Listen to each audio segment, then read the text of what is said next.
Hello, my name is Sarah Scannell, and this is the Teach One for HAP 823 at George Mason University from week 1B assignment question number 2.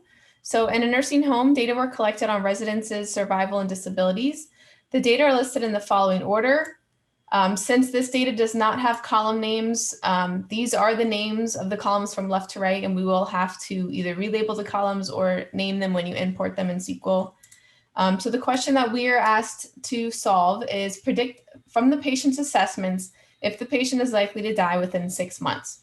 So the first step you're going to do is download the data. Once you have that downloaded, you're going to open your SQL and you're going to import the data. So you can either code the data to rename the columns after you import them. But what I did, since it wasn't that many columns, when I went in here to import the data, and I'll show you really quick how you can do this. So first you're going to select your file.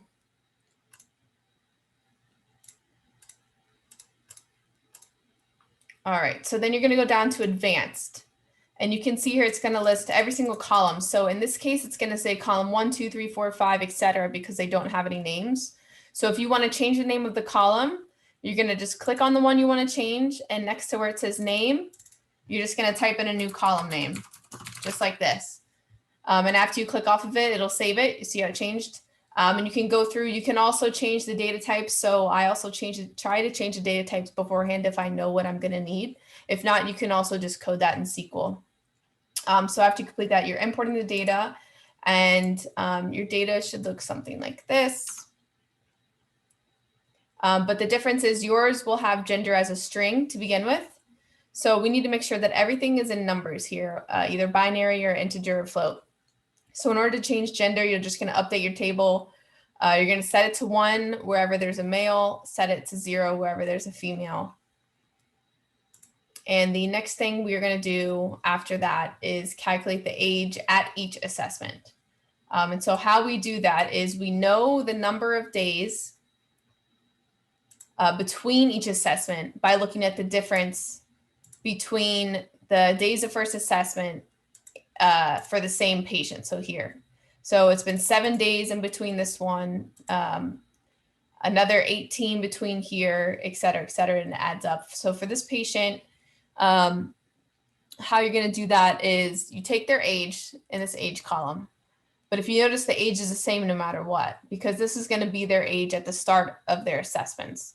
So how to get that is you're going to take your age, cast it as a float, that changes it to a decimal. You're going to add that to your days of the first assessment. So there's 66 at the start of it, 66 plus 7 days. And we're going to divide that by 365 because there's 365 days in a year. It'll turn into a float, and you'll see that once I show you this table. Also going to change other things to float, so that way when we calculate it, we get a more exact answer. We're putting that all into a new table here. So it will look something like this. So you can see your age at assessment. This gives us a more accurate age at the time of the assessment rather than just the age at the start of the assessment. Okay, and next step is going to be for each assessment, remove all the assessments that are older than 6 months. So since we're predicting death within 6 months, anything that is not the most recent 6 months is going to be erased or removed, I should rather say. So the first thing that you're going to do, I just lost it. Where is it at? Here we go. So you're going to select everything into a new table. I called it 6 months here. From the table that we just made assessment, where last assess is less than or equal to 180. So what that means is this is the days in the difference from the very last assessment that they've had. So in this patient, like we said, they have 9 or 15 days total that they've been followed. Since that last assessment, it's been 0 days because this is the last one. So from the last assessment to the second to last assessment, there's been 333 days. So we can see that these assessments, the 2 most recent ones, are not within 6 months. So we are going to exclude anything from here up to here because it's going to be irrelevant for this analysis. We're putting that into a new table. And I labeled that 6 months, like I said. Next thing we're going to do is remove anything that only has one assessment. We need something to compare to, so anything that doesn't have one assessment just isn't going to be enough for this specific analysis. So the first thing I did was I made a count of all the assessments per patient. So you select their ID, the count of the assessment ID, and put that into a new table. Make sure that you group it by the ID. That way you're going to get the total count per patient, not just per row. After you do that, you'll select all of that into multi-assess from your 6 months. Where the ID is not in this table that we just created, count assess, and the count is 1. So that gives us anything that's more than one assessment. And it will look like this. Oh, let's see here.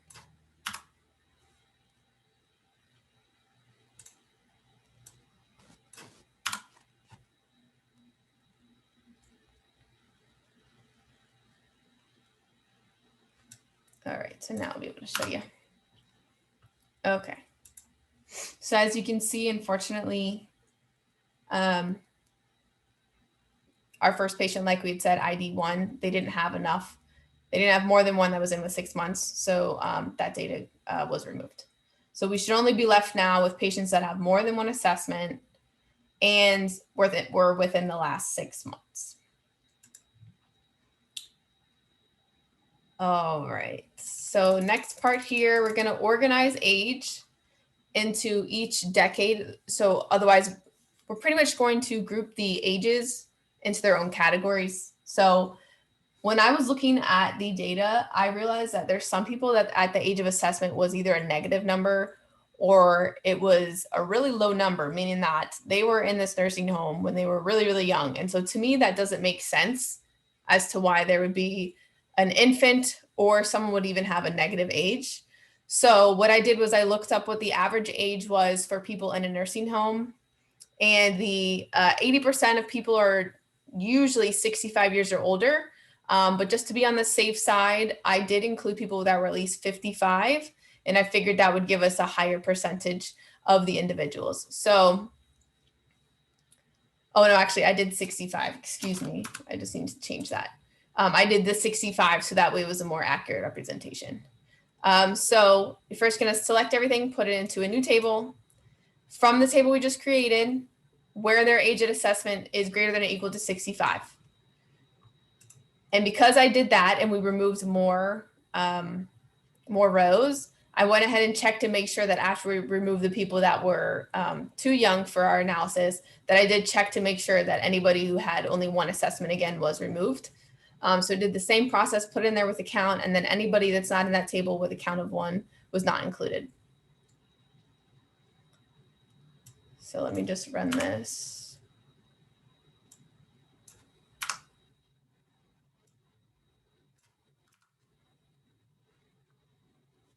Okay. And what I did here was I then just took the max and the min to find out what kind of age range I was working with within this data. So the max age here was between 108 and 109 years old, and the lowest, because we made it 65, was 65. So now we're going to be moving it into the grouping.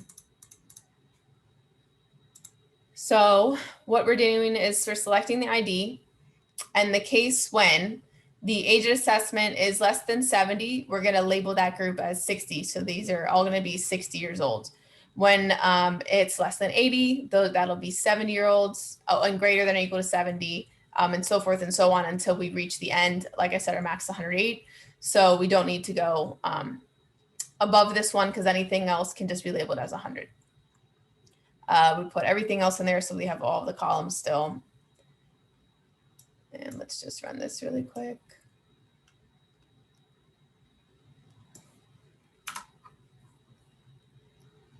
All right. The next thing is going to be, we're going to calculate and create a variable that'll tell us if the person died within 6 months of that assessment. So at the beginning, we had something, what I labeled was vital status, that told you if at that assessment the person was alive or dead. And what we're going to do is, since we have more than one assessment per patient, what we're going to do is at the time of assessment, if they aren't dead, but they died within those 6 months, we're going to label a variable as dead in 6 months that they did die within 6 months for that assessment. So we're going to select distinct ID because we don't want any duplicates. And if the vital status is 1, so as in if they're dead, keep it 1. If not, put a 0 as dead in 6 months. Put it into a new table, and that's from our last table where we just grouped everyone by the last one and where the vital status is 1. So this gives us a table of everybody who has died, labeled them as dead in 6 months, and we're going to have to join this table to our original table to add that new variable. So we're going to select everything from our age group table, and we're going to add in our dead in 6 months variable into a new table from the age group table. We're going to left join the dead because we want everything from our original age group table, even if it is not in our dead table. That means that we won't lose any variables. We won't lose any patients or records in our table. It'll just put a null for anybody who was not dead in 6 months. And so because that gives us a null, we do have to update it. So updated the new table that we made, and we set dead in 6 months to 0, as in they didn't die within 6 months, wherever that dead in 6 months was null.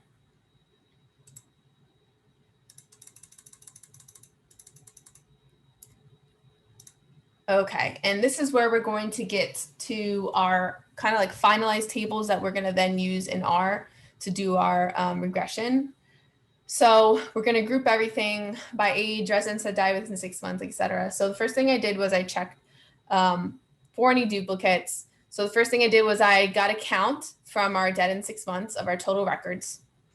Then I selected the distinct ID from these, including everything. So this pretty much will tell us if this number here is not equal to this one, that means that somewhere there's an exact replicate of a record. But since we have the same number, we know that there's no duplicates.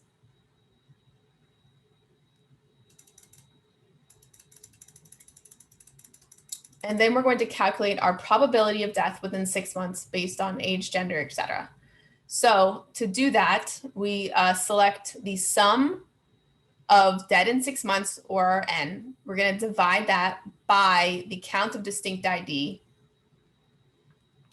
as float, as our probability. So everybody who died within 6 months is our probability. And anybody, the count of that n is going to be the float.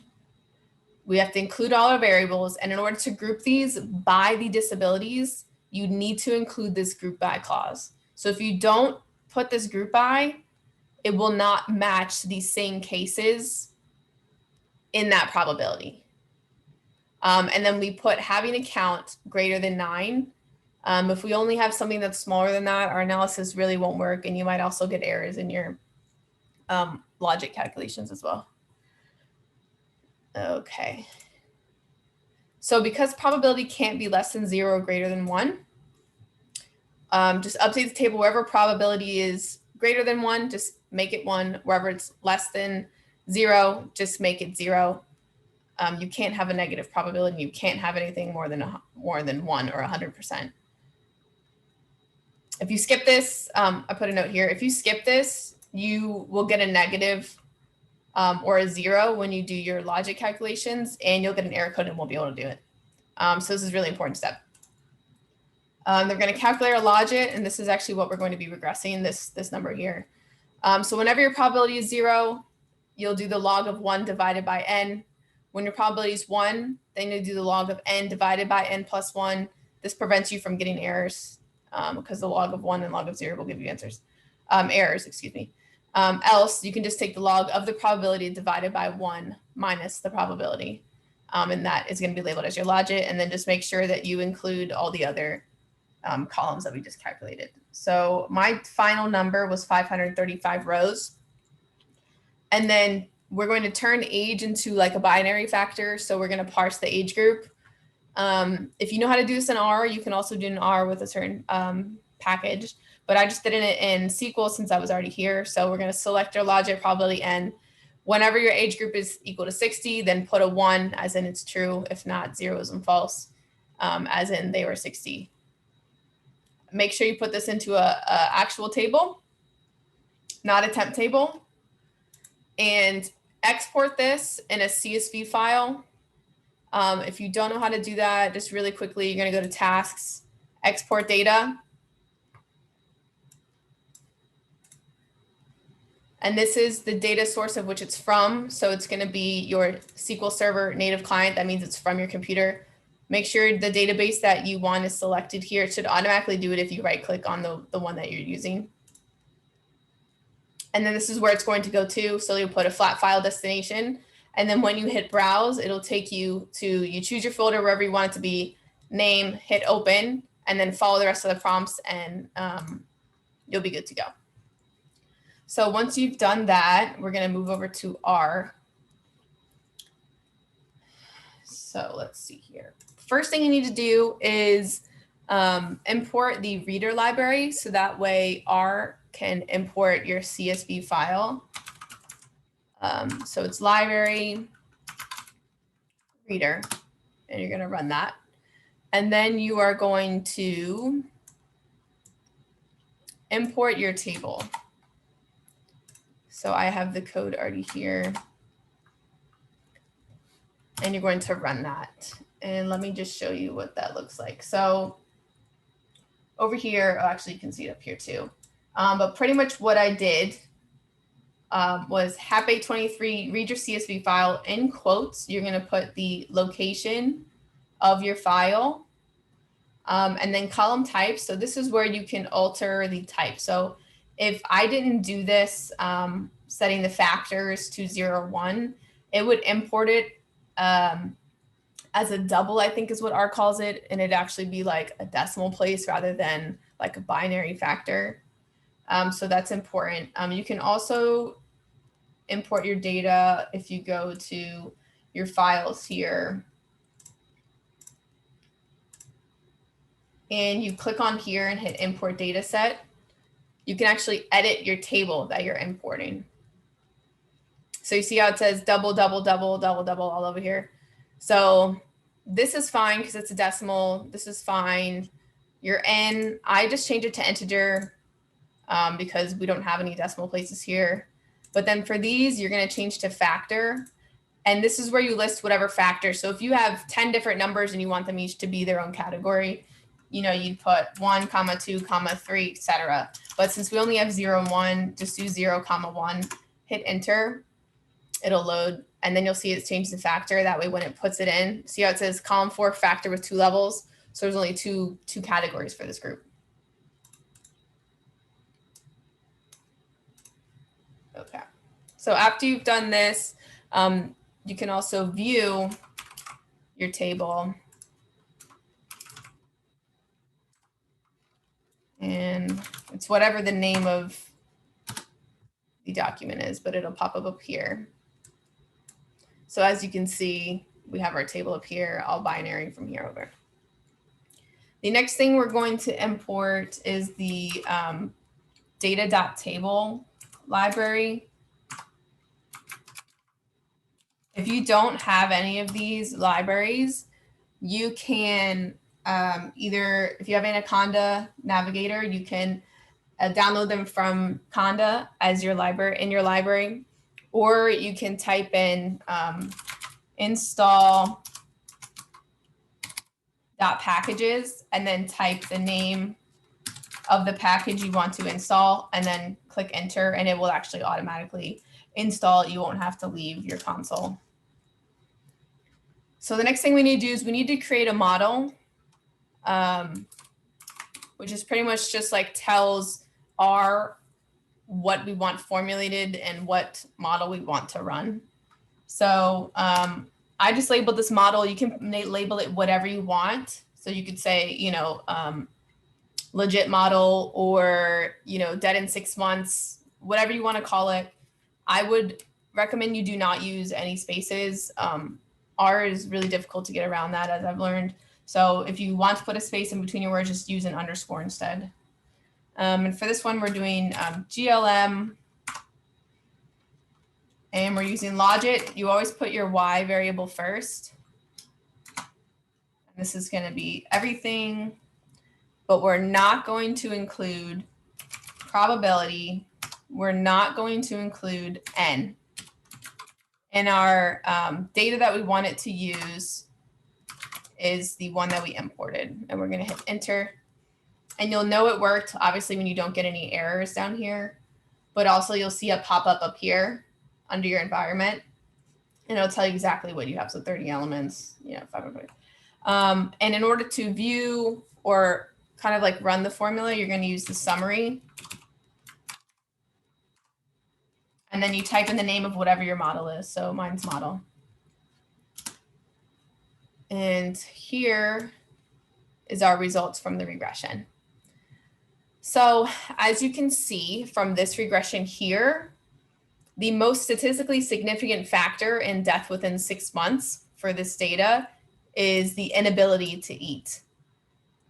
These stars next to it are representative of our significant codes over here. So the closer to 0, the more statistically significant.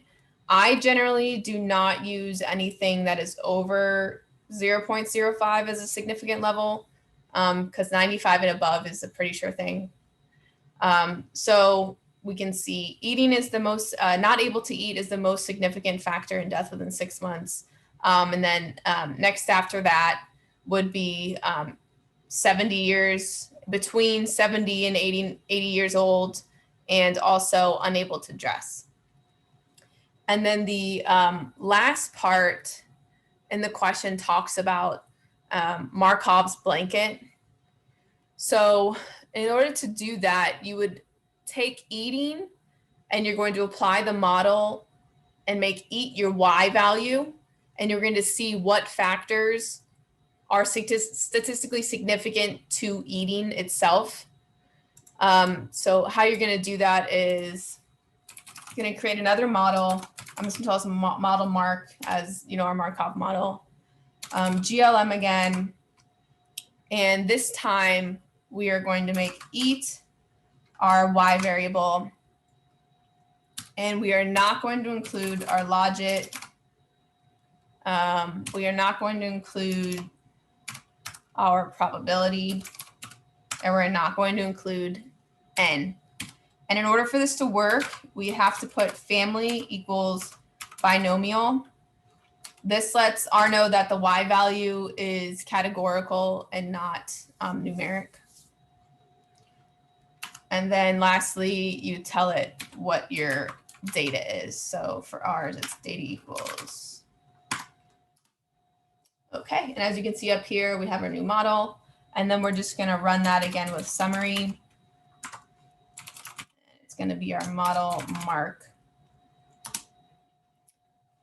Okay, and so this will show us the statistically significant factors of people being unable to eat. So the number ones are unable to groom, which was also in our last model, if you remember. And then also gender was a big one. So the one next to it means that it was a male. So being a male, unable to toilet, and also unable to dress. So these are our Markov blanket, are these factors here. So your gender, grooming, toileting, and dressing. And once you get all this, you're actually done. You've completed this assignment. And if you guys have any questions, please reach out to me or leave a comment under the video, and I'd be more than happy to respond and help you out. Thank you.